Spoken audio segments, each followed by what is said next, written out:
In this video, we will explore how artificial intelligence helps with a literature review step by step, like a detective with a superpowered assistant. First, searching for papers. A normal search looks for exact words, but AI uses natural language processing to understand meaning. For example, if you ask about sleep and grades, the AI also understands words like slumber and academic performance. We can think of search relevance as a probability.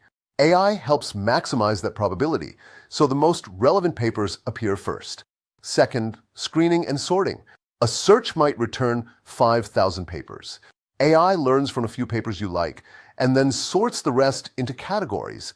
We can group them as highly relevant, maybe relevant, and not relevant. Third, summarizing the big ideas. AI can read long papers quickly and create a short summary. If the paper length is L words, the summary S is much smaller. The AI extracts the abstract, methodology, and results and puts them into a simple table. Fourth, finding connections. A literature review is a map, not just a list. AI builds a citation network.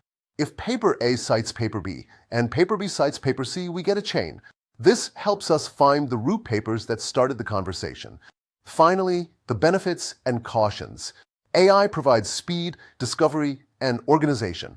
But be careful, AI can hallucinate, meaning it might invent a fact or paper. Always double-check the clues yourself. That is the big picture of how AI accelerates and improves literature reviews. Use it wisely and always verify your sources.